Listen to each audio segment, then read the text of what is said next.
All right.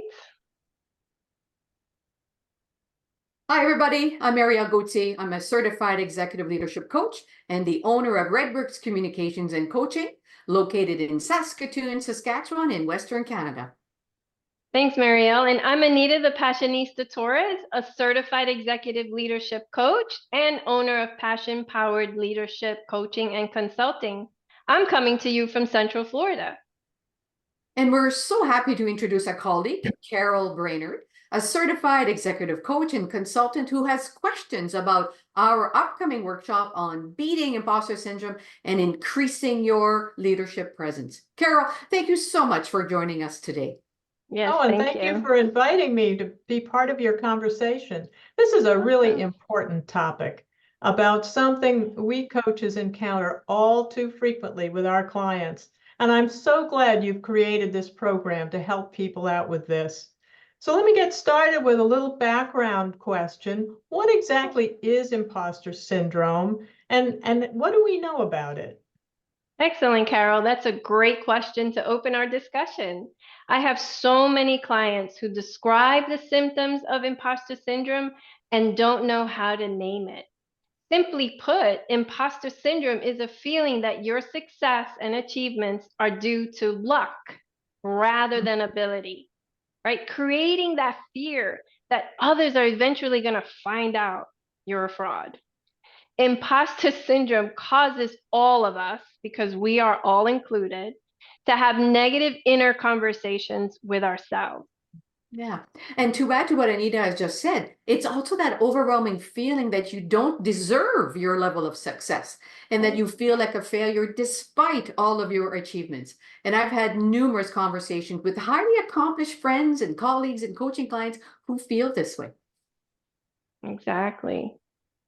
And imposter syndrome was actually coined by two psychologists named Suzanne Imes and Pauline Rose Clance in the 1970s, and they called it imposter phenomenon. So imagine, it's been around for a while. And they noticed that when they were working with their students, predominantly women, that they were struggling with feelings of not being good enough or not knowing enough. So that's why they started actually studying this. And research has shown that 70% of us will experience at least one episode of imposter syndrome at some point in our lives.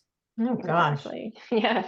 I'm wondering how a leader becomes aware of having imposter syndrome. What are the symptoms and what are the kind of the warning signs? Good question. Yeah. So one of the ways to notice is to be aware of our thoughts or internal dialogue, conversations that we're having with ourselves.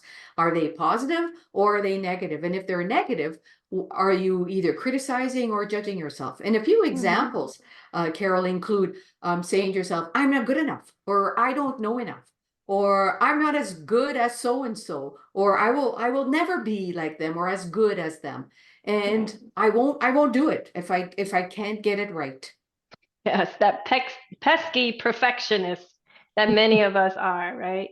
And there are levels of severity, actually 3 levels, from feelings of anxiety to feelings of negative, extreme feelings, that self-help strategies are ineffective and therapy may be the answer. But we'll go more into that in our workshop for sure.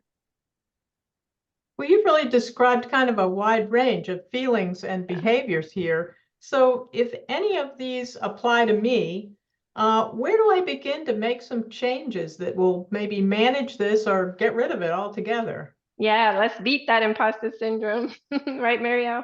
Yeah, exactly. Yeah, we all want to do that.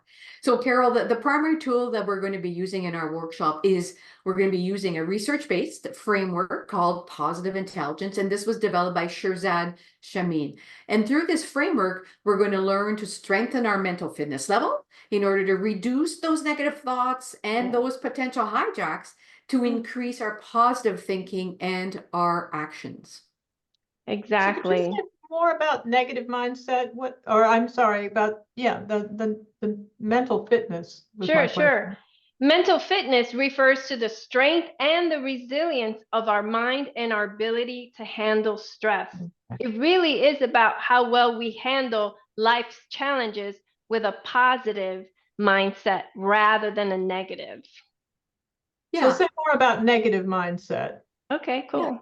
Yeah, the negative mindset, though, those are those conversations that we have with ourselves that we feel like we're beating ourselves up, again, using our inner critic, right? And in positive intelligence, there are two main categories of those negative voices.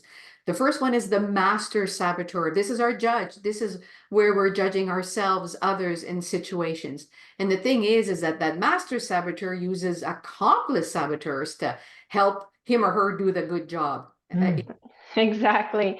And there are 9 accomplice saboteurs, but there could be a avoider saboteur. That's something you might relate to, which causes us to procrastinate. And the pleaser, which is mine, causes us to say yes to things we really don't want to, and then feel resentful toward others, or saying yes just to get people to like us. Mm. So will I be able to get rid of these saboteurs? Mm. Well, that's a great question. Like we all want to get rid of those things, right? But what's important to note is that we won't be able to completely get rid of our saboteurs. But what we can do though is lower their volume, lower their strength, right? That always talking to us. And how we do that is by strengthening our ability to identify when we're in a saboteur hijack.